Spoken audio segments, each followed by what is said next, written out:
बच्चों, आज आप मेरे साथ आपकी पाठ्य पुस्तक बसंत भाग 3 का पाठ 11 पढ़ रहे हैं, जिसका नाम है जब सिनेमा ने बोलना सीखा। बच्चों, यह एक निबंध है और इस निबंध को लिखा है हमारे लेखक श्री प्रदीप तिवारी जी ने। हाँ बच्चों, आज जो आप पाठ पढ़ रहे हैं वह है हमारा जब सिनेमा ने बोलना सीखा। बच्चों, आप मेरे साथ यह पाठ पिछले भागों में पढ़ चुके हैं तथा इस पाठ पर आधारित अभ्यास प्रश्न भी हल कर चुके हैं। बच्चों, आज के इस भाग में हम भाषा की बात पर आधारित अभ्यास प्रश्न हल करेंगे। भाषा की बात के अंतर्गत मैं आपके लिए व्याकरण से संबंधित एक विशेष प्रकरण लेकर आई हूँ, जिसका नाम है उपसर्ग। हाँ बच्चों, आज आप मेरे साथ उपसर्ग पढ़ने वाले हैं, क्योंकि आपकी पाठ्यपुस्तक में भाषा की बात में जो प्रश्न है वह उपसर्ग पर आधारित है। और बच्चों, ये जो उपसर्ग है वह व्याकरण का एक ऐसा प्रकरण है कि यह उपसर्ग आप आज से पढ़ना शुरू करेंगे, यानी आप 8वीं कक्षा से पढ़ना शुरू कर रहे हैं। 9वीं, 10वीं, 11वीं, 12वीं कॉलेज और आगे अगर आप कंपटीशन एग्ज़ाम देते हैं वहाँ भी आपको यह पढ़ना पड़ेगा। इसलिए बच्चों, आज हम यहाँ पर उपसर्ग पढ़ रहे हैं। देखते हैं क्या होते हैं उपसर्ग। आपके सामने यहाँ पर कुछ शब्द हैं, आपको क्या करना है, इन शब्दों को पढ़ना है। आइए पढ़ते हैं। नी और कुंज मिलकर बना है निकुंज। सु और पुत्र मिलकर क्या बना है, सुपुत्र। उप प्लस हार मिलकर क्या बना है, उपहार। वी प्लस देश मिलकर क्या बना है, विदेश। हाँ बच्चों, यहाँ पर 2 शब्द हैं और इन 2 शब्दों को मिलाकर एक नए शब्द का निर्माण हुआ है। देखते हैं क्या फर्क है इन शब्दों में और इन शब्दों में। तो बच्चों देखिए, हमारे पास कुंज, कुंज यानी क्या होता है, कुंज यानी बाग या बगीचा होता है। इस कुंज में हमने नी शब्द लगा दिया। नी शब्द लगाने से हमारे सामने जो नया शब्द बनकर आया वह हो गया निकुंज। निकुंज का अर्थ होता है घर। देखिए ऐसे ही पुत्र, पुत्र यानी बेटा। इस पुत्र में हमने सु शब्द लगाया, हमारे पास नया शब्द निकलकर क्या आया, सुपुत्र। सुपुत्र यानी क्या होता है, अच्छा पुत्र, अच्छा बेटा। उप धन हार, हार यानी क्या होता है, हार का अर्थ होता है पराजय। और इस हार में हमने यहाँ पर उप शब्द को जोड़ दिया और जोड़ने से जो हमारा नया शब्द बनकर आया वह हो गया उपहार। उपहार क्या होता है, उपहार जब हम किसी को कोई गिफ्ट वगैरह देते हैं उसे हम उपहार कहते हैं। देखिए देश, देश यानी राष्ट्र। इस राष्ट्र में हमने, देश में हमने वी शब्द लगाया तो हमारा नया शब्द बनकर जो सामने आया वह है विदेश। विदेश यानी दूसरा देश। तो बच्चों, आपको कुछ अंतर नजर आया कि यहाँ पर इन शब्दों के अर्थ अलग थे और इन सारे शब्दों में हमने अलग अलग कुछ शब्द लगाए और इन शब्दों के लगाने से यहाँ पर नए शब्दों का निर्माण हुआ। और इन शब्दों के अर्थ को अगर हम देखें तो इन शब्दों में या तो कोई चमत्कार उत्पन्न हो गया या शब्दों का अर्थ बदल गया। चमत्कार, देखिए पुत्र यानी बेटा होता है और सु लगाने से अच्छा पुत्र होता है, तो एक तरह का चमत्कार ही है ना कि पुत्र की विशेषता बताने वाला अर्थ देने लग गया।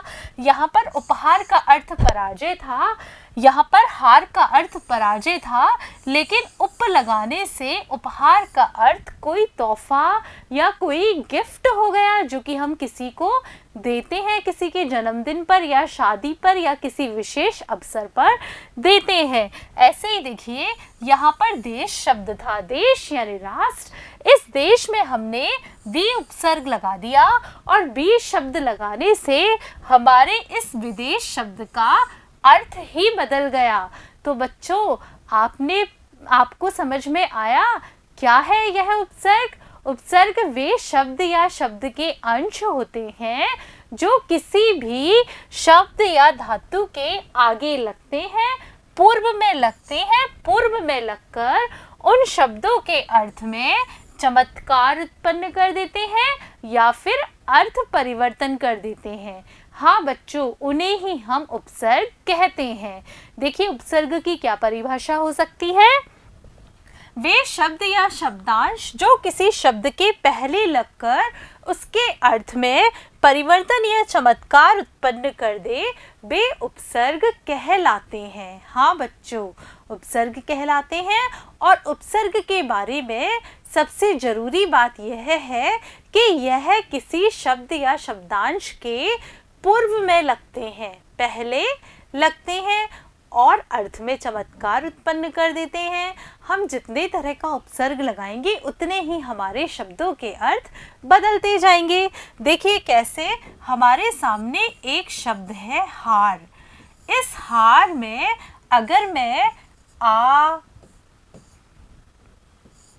बी, प्रे, सम इन शब्दों को लगाऊं तो मेरे पास नए नए शब्द बनकर आएंगे और ये जो नए शब्द बनकर आएंगे इन शब्दों का अर्थ भी अलग अलग होगा। कैसे, देखिए हार में आ लगाने से क्या बना, आहार।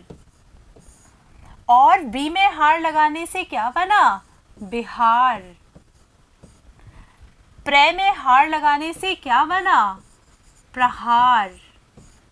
और सम में हार लगाने से क्या बना, संहार।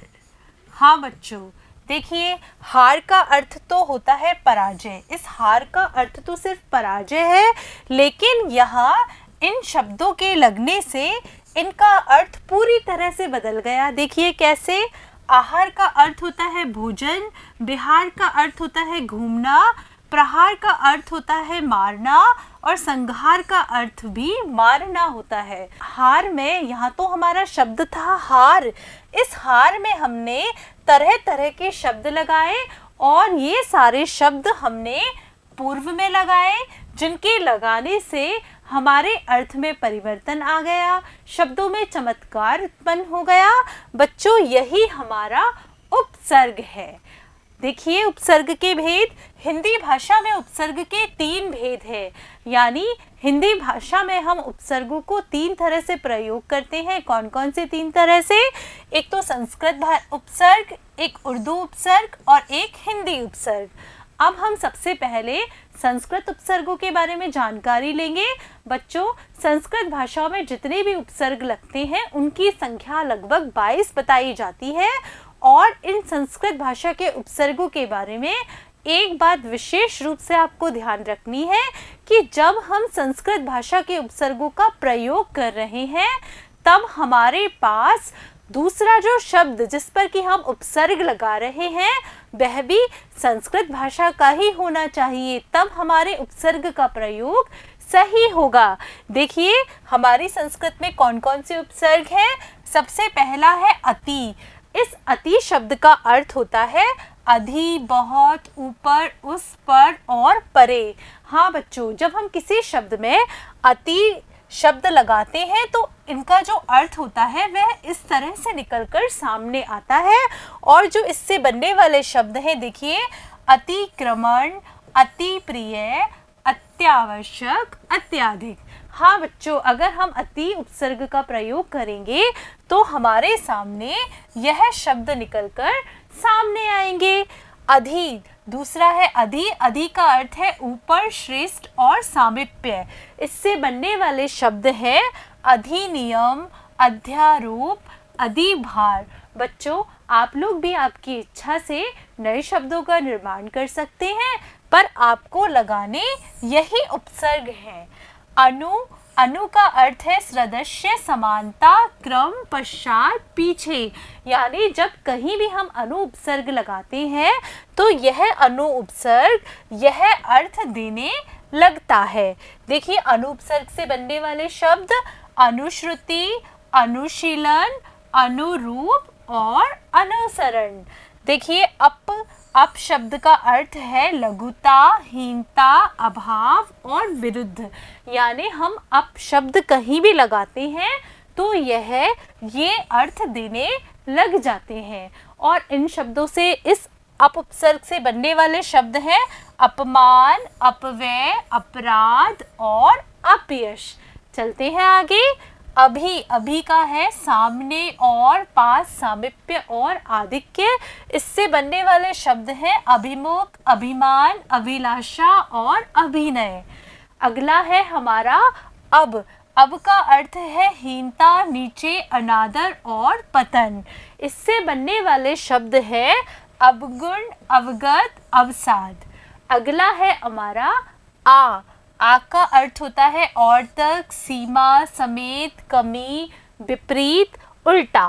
आकाश, आमरण और आगत, ये शब्द हमारे आ उपसर्ग जोड़कर बने हैं। उत या उद, इसका अर्थ है उत्कर्ष, ऊपर और श्रेष्ठ। और जो शब्द बने हैं वह है उदय, उत्साह, उद्योग और उत्सर्ग। देखिए आगे। उप का अर्थ होता है निकटता, पास, सादृश्य, गौण, सहायक और हीनता। ये सारे अर्थ उप के होते हैं।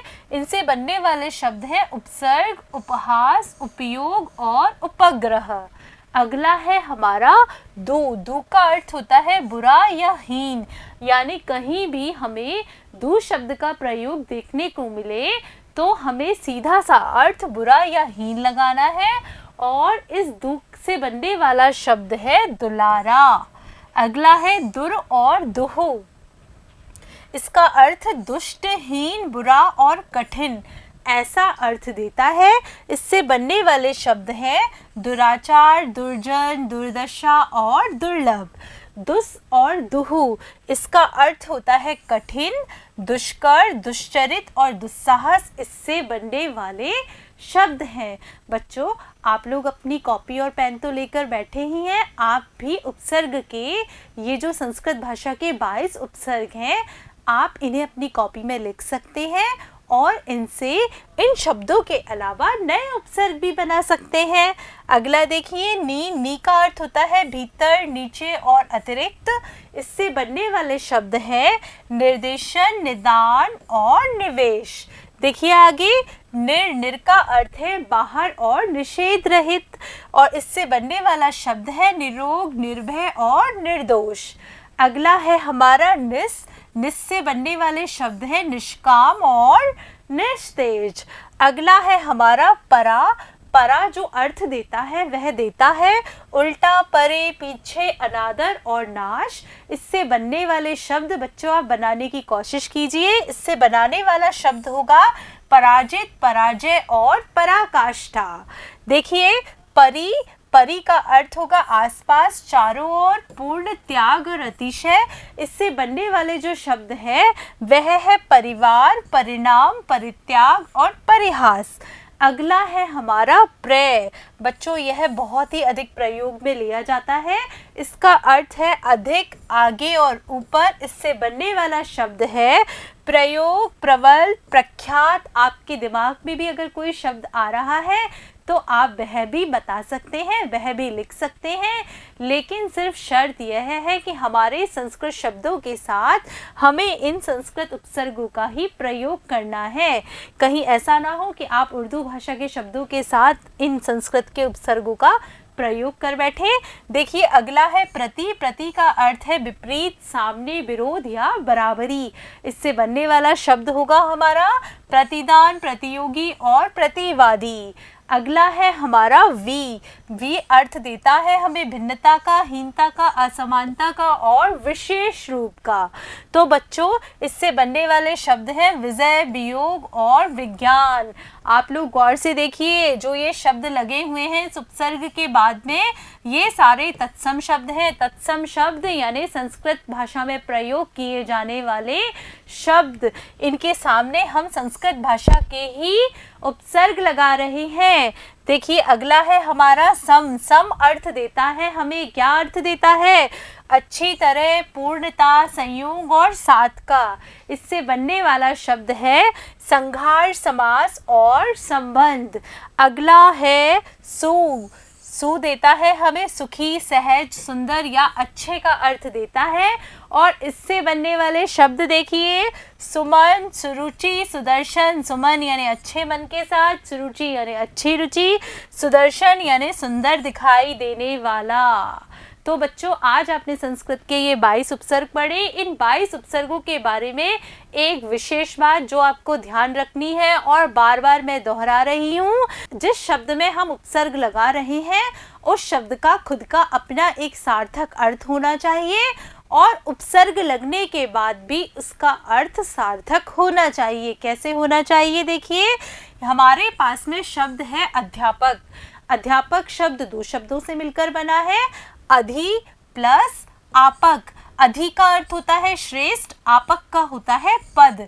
अगर हम इसमें से इस अधि उपसर्ग को हटा देते हैं तो आपक शब्द हमें अभी भी पद का ही अर्थ देगा, यानी इस शब्द का खुद का अपना एक अलग अर्थ होगा।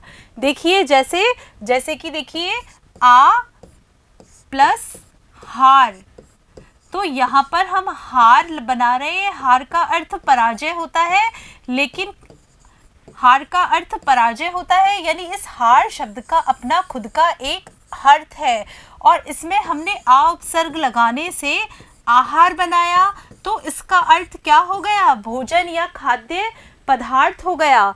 देखिए, 22 उपसर्गों में से दीर्घ स्वर तथा ऊ की मात्रा से युक्त कोई भी उपसर्ग नहीं होता। यानी आपने ये जो संस्कृत के 22 उपसर्ग पढ़े हैं तो आपने गौर करके देखा होगा कि वहाँ पर दीर्घ स्वर ई और दीर्घ स्वर ऊ की मात्रा का कोई भी उपसर्ग नहीं है। चलते हैं अब हम आगे की ओर और पढ़ते हैं हमारे हिंदी भाषा में बनने वाले उपसर्ग। देखिए, हिंदी भाषा के उपसर्ग कौन कौन से हैं और क्या क्या अर्थ देते हैं और इनके क्या क्या उदाहरण होते हैं। सबसे पहला है ए। ए उपसर्ग हमें जो अर्थ देता है वह अभाव का, नहीं का और निषेध का देता है। इसका जो शब्द हम बना सकते हैं वह अबोध, अकाज और अपच बनेगा। अन देता है हमें नहीं, बिना और निषेध का अर्थ, और इससे बनने वाले शब्द होंगे अनपढ़, अनमोल, अनमेल। देखिए, अगला है अध। अध जो हमें अर्थ देता है वह आधे का, आधा या अपूर्ण का अर्थ देता है और इससे बनने वाले शब्द होंगे अधखिला, अधजला, अधमरा, अधपका। आप आपकी इच्छा के अनुसार और भी नए शब्द बना सकते हैं। उनका अर्थ होता है कम, यानी कम शब्द का बोध कराता है हमें यह उन उपसर्ग। देखिए कैसे, 29 यानी 30 में एक कम, 29, 39, 40 में एक कम, 19 यानी 20 में एक कम। यानी हमें यहाँ पर कम संख्या का बोध करा रहा है और कितनी कम संख्या का? एक कम संख्या का बोध कराता है। चलते हैं आगे। और अब इसका अर्थ होता है बुरा। इसका अर्थ होता है बुरा या हीन। देखिए, ओगुण होता है बुरा गुण। अब सर। देखिए, अगला है कै भी हमें बुरा और हीन का अर्थ देता है और इससे बनने वाले शब्द है कपूत यानी बुरा पुत्र, कचोट। अगला है हमारा कुपसर्ग। इस कु का अर्थ होता है बुरा। देखिए, कुपात्र यानी बुरा पात्र, कुकर्म यानी बुरा कर्म, कुमति यानी बुरी मति। देखिए, अगला है हमारा चौ अर्थ देता है चार का। देखिए कैसे देता है, चौराहा यानी चार रास्ते, चौपाया यानी चार पैर, चौमासा यानी चार मासों का समूह। देखिए अगला है ती अर्थ देता है तीन का और इससे बनने वाले शब्द होंगे तिकोना यानी तीन कोने, तिरंगा यानी तीन रंगों वाला, तिगुना यानी तीन गुना। देखिए आगे दो अर्थ देता है दो शब्दों का, दो संख्याओं का। देखिए कैसे, दुनाली यानी दो नाली वाली या दो रास्ते वाली, दुभाषिया यानी दो भाषाओं वाला, दुगुना यानी दूसरा मूल्य या दोहरा मूल्य। अगला है नी हमें अर्थ देता है अभाव रहित और विशेष का। देखिए कैसे, निडर यानी बिना डर के या डर रहित, निहत्ता बच्चों ये निहत्था है। निहत्था यानी बिल्कुल हाथ में जिसके कुछ नहीं होता उसे हम निहत्था बोलते हैं। निबंध यानी बंधा हुआ। देखिए बिन, बिन का है बिना या निषेध, इससे बनने वाले शब्द हैं बिन ब्याहा, बिन सोचा, बिन सुना। अगला है हमारा भर शब्द। भर उपसर्ग, भर उपसर्ग का अर्थ है भरा पूरा के लिए हम प्रयोग करते हैं। यह है भरपाई, भरपेट और भरपूर। देखिए आगे अगला है सै। सै अर्थ देता है अच्छे का, और सै से बनने वाला है सपूत, सहित और सजग। अगला शब्द है हमारा सु। सु भी अर्थ देता है अच्छे का, और जो यह सु उपसर्ग है यह आप संस्कृत वाले उपसर्गों में भी पढ़ चुके हैं, लेकिन आपको ध्यान यह देना है कि अगर हम हिंदी भाषा में इस सु उपसर्ग का प्रयोग करेंगे तो हम जिस शब्द पर इस सु उपसर्ग को लगा रहे हैं वह शब्द भी हमारे हिंदी का ही होना चाहिए, संस्कृत का नहीं, तत्सम शब्द नहीं होना चाहिए। देखिए इससे बनने वाला है सुजान, सुडौल और सुमन। अगला है पर। पर का अर्थ है दूसरा या बाद का, इससे बनने वाले शब्द हैं परलोक, परसर्ग और परहित। चलते हैं आगे तीसरे उपसर्ग की तरफ। तीसरे हैं हमारी उर्दू, अरबी भाषा, फारसी भाषा के उपसर्ग। यानी बच्चों हमारी हिंदी में हम अरबी फारसी भाषा के शब्दों का भी उपयोग करते हैं, तो हमें अरबी और फारसी भाषा के उपसर्गों के बारे में भी पढ़ना पड़ेगा, क्योंकि हमारी हिंदी में तो सारे ही शब्द आते हैं। बच्चों यहाँ देखिए कौन कौन से उपसर्ग होते हैं। पहला है अल। अल का अर्थ देता है निश्चित।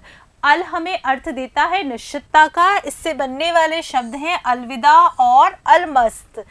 एन। एन अर्थ देता है ठीक या पूरे का, इससे बनने वाले शब्द हैं एन वक्त और एन वजह। कम। कम देता है अर्थ थोड़े या हीन का, कम शब्द से बनने वाले या कम उपसर्ग से बनने वाले शब्द हैं कमजोर और कमतर। खुश। खुश श्रेष्ठता के अर्थ में प्रयोग किया जाता है। देखिए खुश मिजाज। बच्चों यह खुश मिजाज है। और अगला है खुश किस्मत। देखिए आगे गैर। गैर देता है भिन्न, निषेध और विरुद्ध शब्द के अर्थ में प्रयोग किया जाता है। इसका है गैर वाजिब और गैर हाजिर। और जो दर शब्द है वह मैं अर्थ में प्रयोग होता है। दरअसल यानी असल में, दरमियान यानी बीच में, मैं शब्द का यहाँ अर्थ आ रहा है ना। ना अभाव या बिना के लिए प्रयोग किया जाता है। नामुराद यानी बिना मांगी गई। नामुमकिन यानी जो मुमकिन नहीं है। नेक। नेक अच्छे के लिए प्रयोग किया जाता है, और इससे बनने वाले शब्द हैं नेक दिल और नेक। बै। बै किया जाता है और अनुसार के लिए, इससे बनने वाला शब्द है बकौल और बनाम। देखिए आगे बद। बद अर्थ देता है हमें बुरे या खराब का, इससे बनने वाले शब्द हैं बदौलत या बदहजमी। बर। बर से का अर्थ है ऊपर, पर और बाहर, इससे बनने वाले शब्द हैं बर्खास्त या बर्दाश्त। देखिए अगला है बिला। बिला अर्थ देता है बिना का। हाँ बच्चों बिला का अर्थ उर्दू भाषा में बिना ही होता है, और बनने वाले शब्द हैं बिला वजह और बिला कानून। बे। बे अर्थ देता है बिना का, बेगुनाह, बेदर्द। देखिए आगे ला। ला अर्थ देता है बिना का, लापता यानी जिसका पता नहीं हो। ला इलाज यानी जिसका इलाज नहीं किया जा सके। सर। सर देता है मुख्य या श्रेष्ठ अर्थ को, और सर से बनने वाले जो शब्द है वह है सरहद और सरताज। हम देता है अर्थ बराबर और समान, इससे बनने वाला है हमसफर और हम उम्र। हर देता है, हर का अर्थ होता है प्रत्येक, और इससे बनने वाला शब्द है हर दिन और हर दम। बच्चों अब हम अंग्रेजी के उपसर्ग पढ़ेंगे, क्योंकि हम अंग्रेजी भाषा के कुछ शब्द हमारी हिंदी में अपना चुके हैं, उन्हें हम बोलचाल में भी लेते हैं और हिंदी भाषा में लिखते भी हैं, पढ़ते भी हैं। तो हमें अंग्रेजी भाषा के जो उपसर्ग हम हिंदी भाषा में प्रयोग करते हैं उनकी जानकारी होना भी आवश्यक है, ताकि हम उपसर्गों के प्रयोग में गलती ना करें। देखिए सबसे पहला है सब। सब का अर्थ होता है हिंदी में अधीन या नीचे, और इसका जो प्रयोग किया जाता है या इससे बनने वाला शब्द है सब कमेटी और सब इंस्पेक्टर। अगला है डिप्टी। डिप्टी का हिंदी में अर्थ सहायक होता है, और इससे अगर हम शब्द बनाएंगे तो बनाएंगे deputy collector, deputy minister, deputy director. यह आप आपकी इच्छा के अनुसार और भी शब्द बना सकते हैं। देखिए 22, 22 का अर्थ होता है सहायक, और इससे बनने वाले शब्द हैं वाइस चांसलर, वाइस प्रेसिडेंट। देखिए आगे जनरल। जनरल का अर्थ होता है प्रधान, और जनरल शब्द लगाकर या जनरल उपसर्ग लगाकर हम बनाते हैं जनरल मैनेजर और जनरल सेक्रेटरी। चीफ। चीफ का अर्थ होता है प्रमुख। देखिए chief minister, chief engineer. Head. Head का अर्थ होता है मुख्य। हेडमास्टर यानी जो मास्टरों में मुख्य हो, हेडमास्टर। हेड क्लर्क यानी जो क्लर्कों में हेड हो। तो बच्चों आप मेरे साथ हिंदी, अंग्रेजी, उर्दू और संस्कृत भाषा के उपसर्ग पढ़ चुके हैं, लेकिन आपको एक बात और पढ़नी है कि उपसर्गों की प्रयोगगत विशेषताएं, यानी हम उपसर्गों का प्रयोग कैसे करें, उपसर्गों से शब्द कैसे बनाएं। क्योंकि आपके सामने क्या है, 4 तरीके के उपसर्ग हैं, संस्कृत के भी हैं, हिंदी के भी हैं, उर्दू के भी हैं, अंग्रेजी के भी हैं। अगर आप उपसर्गों का प्रयोग गलत करेंगे तो आपकी परीक्षा में कम नंबर आएंगे। तो बच्चों हमारा तो मुख्य उद्देश्य क्या है कि हम उपसर्गों को अच्छे से समझ सकें, और जब परीक्षा में हमारे पास उपसर्गों से संबंधित प्रश्न आए तो हम बहुत अच्छे से उसको हल करें, पूरे में से पूरे नंबर आए। तो बच्चों इसके लिए क्या ज़रूरी है कि हम यह भी जानें कि उपसर्गों का प्रयोग हम कैसे करें, कौन से उपसर्ग को किसके साथ लगाएं। तो देखिए बच्चों सबसे पहले संस्कृत शब्दों से पहले संस्कृत के उपसर्गों का ही प्रयोग किया जाता है। हाँ बच्चों, अगर हम संस्कृत भाषा के उपसर्गों का प्रयोग कर रहे हैं तो हमें यह ध्यान रखना है कि जिस शब्द के आगे हम उपसर्ग लगा रहे हैं वह भी संस्कृत भाषा का ही उपसर्ग हो। कहीं ऐसा ना हो कि उर्दू के आगे आप लगा दें संस्कृत का उपसर्ग, अंग्रेजी के आगे संस्कृत का उपसर्ग लगा दें। तो आपको ऐसा नहीं करना है। अगर आप ऐसा करेंगे तो आपके नंबर कट जाएंगे। देखिए गंध, पुत्र। बच्चों ये दोनों तत्सम शब्द हैं, संस्कृत भाषा के शब्द हैं, और यह जो उपसर्ग है वह भी संस्कृत भाषा का उपसर्ग है। दोनों संस्कृत भाषा के हैं, इसलिए हमारे पास नया जो शब्द बनकर आया है वह भी बिल्कुल सही है, यानी सही तरीके से उपसर्ग का यहाँ पर प्रयोग हुआ है। देखिए आगे तद्भव शब्दों से पहले तद्भव उपसर्गों का प्रयोग किया जाता है, यानी जिस तरह का शब्द हो उसी तरह का आपको उपसर्ग लगाना है। सपूत, सपूत। समताप यानी समताप। देखिए उपसर्गों से संबंधित अगली बात, अंग्रेजी शब्दों से पहले अंग्रेजी उपसर्गों का ही प्रयोग किया जाना चाहिए। हाँ बच्चों यह ज़रूरी बात है। आप देखिए यहाँ पर मास्टर लिख रहे हैं, मास्टर को आपने यहाँ पर अंग्रेजी से ऐसे के ऐसे ही लिखा है, हिंदी करके नहीं लिखा है। तो आप इसके आगे जब उपसर्ग लगाएंगे तो आपको ध्यान रखना है कि आप अंग्रेजी का ही उपसर्ग लगाएं। अगर आप हिंदी का, संस्कृत का या और किसी और भाषा का उपसर्ग लगा देंगे तो आपका उपसर्ग का प्रयोग गलत हो जाएगा। तो बच्चों यहाँ पर हमने मास्टर अंग्रेजी का शब्द है और अंग्रेजी का उपसर्ग हेड लगाया है, तो सही शब्द हेडमास्टर सामने आया है। ऐसे ही इंस्पेक्टर, इंस्पेक्टर के आगे हमने अंग्रेजी का उपसर्ग सब लगाया, तो हमारे सामने जो नया शब्द बनकर आया वह सब इंस्पेक्टर बनकर आया। देखिए आगे उर्दू शब्दों से पहले उर्दू शब्द उपसर्गों का ही प्रयोग किया जाना चाहिए।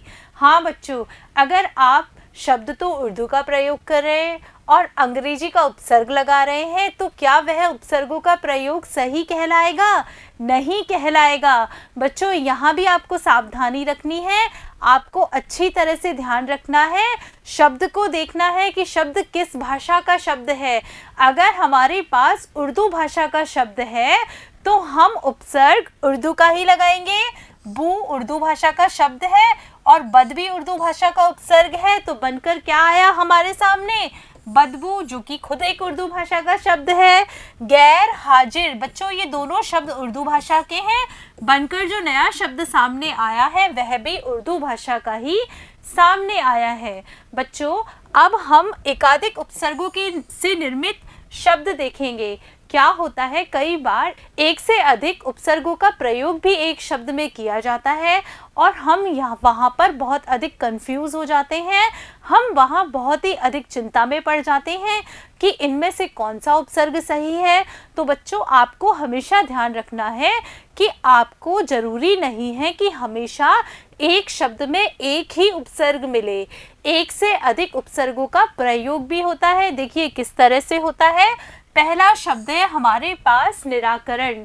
अगर हम इस शब्द के टुकड़े करेंगे तो पाएंगे कि यहाँ पर निर भी उपसर्ग है, आ भी उपसर्ग है और शब्द हमारा करण है। देखिए असुरक्षित, इस शब्द के आप टुकड़े कीजिए, आप पाएंगे कि यहाँ पर ए भी उपसर्ग है, सु भी उपसर्ग है और जो रक्षित है वह हमारा मुख्य शब्द है जिसमें कि ए और सु दोनों प्रकार के उपसर्ग जोड़े गए हैं। व्याकरण, देखिए व्याकरण के अगर आप टुकड़े करेंगे तो आप पाएंगे बी प्लस आ दोनों हमारे उपसर्ग हैं और करण हमारा मुख्य शब्द है जिसमें कि हमने बी और आ दोनों उपसर्ग जोड़े हैं।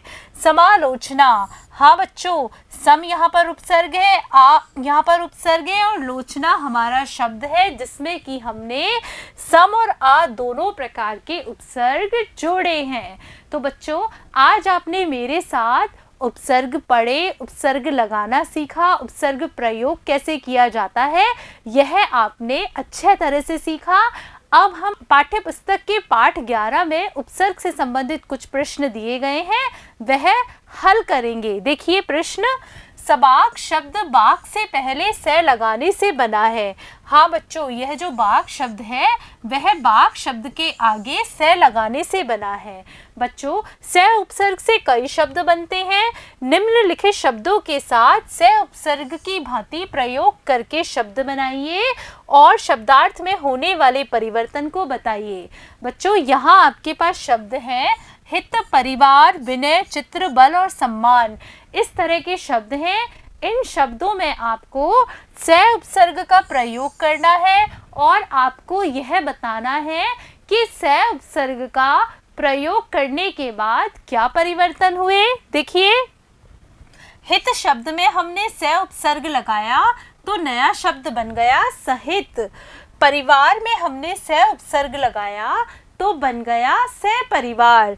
इस तरह विनय में हम से उपसर्ग लगाते हैं तो बनता है सविनय। चित्र में हम से उपसर्ग लगाते हैं तो बनता है सचित्र। बल में हम से उपसर्ग लगाएंगे तो बनेगा सबल। सम्मान में से उपसर्ग लगाएंगे तो बनेगा सम्मान के साथ।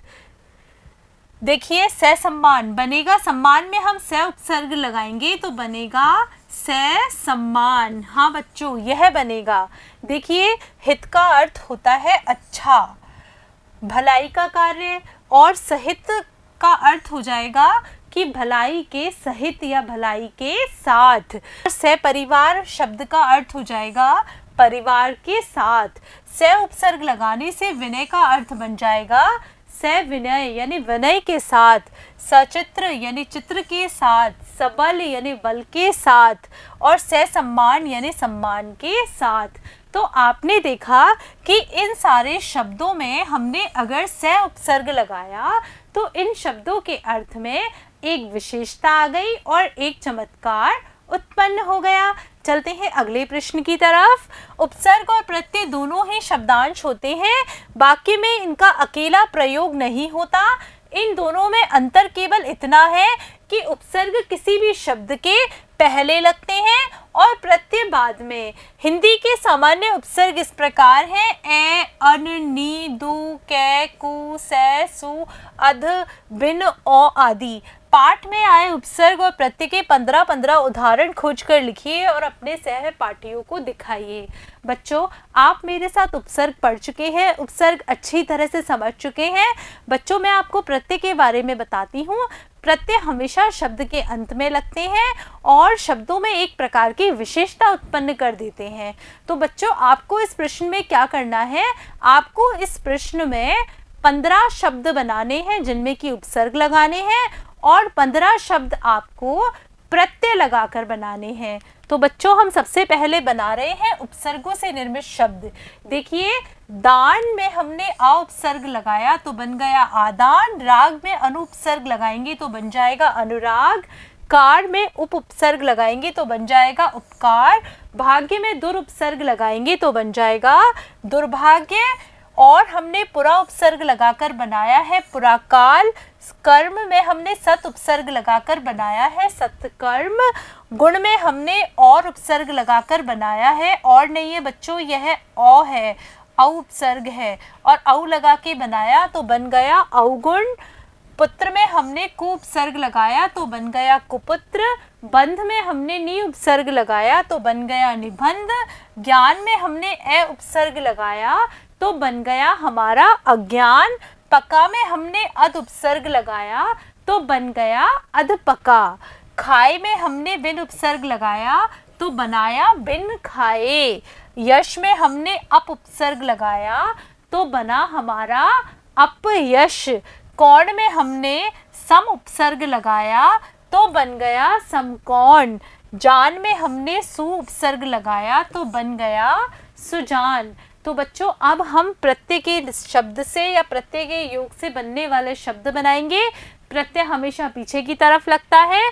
पढ़ में हमने ना लगाया तो बन गया पढ़ना, ओढ़ में हमने नी लगाया तो बन गई ओढ़नी, लड़ में हमने आई लगाई तो बन गई लड़ाई, चिकना में हमने आहट लगाया तो बन गया चिकनाहट, सज में हमने आवट लगाया तो बन गया हमारा सजावट, विशेष में हमने तया लगाया तो बना विशेष तया, कट में हमने वाई लगाई तो बन गई कटवाई, कवि में हमने त्व लगाया तो बन गया कवित्व, चाचा में हमने एरा लगाया तो बन गया चचेरा, चमक में हमने ईला लगाया तो बन गया चमकीला, एक में हमने ता लगाया तो बन गया एकता, लेख में हमने कै लगाया हमारा बना लेखक, ध्यान में हमने पूर्वक लगाया बन गया ध्यान पूर्वक, काला में हमने पन लगाया बन गया कालापन, मन में हमने औती लगाया और बन गया मनौती। बच्चों, आज आपने मेरे साथ आपकी पाठ्यपुस्तक बसंत भाग 3 का पाठ 11 पढ़ा और इसके भाषा पर आधारित अभ्यास प्रश्न हल किए। बच्चों, आज आपने इस भाग के अंतर्गत उपसर्ग को सीखा। उपसर्ग किसे कहते हैं, उपसर्ग का प्रयोग कैसे किया जाता है। बच्चों, मुझे पूरा विश्वास है कि यह आपको बहुत ही अच्छे तरीके से समझ में आया होगा। अगर आपकी परीक्षा में उपसर्ग से संबंधित कोई भी प्रश्न आता है तो अब आप बिल्कुल भी गलती नहीं करेंगे। धन्यवाद बच्चों।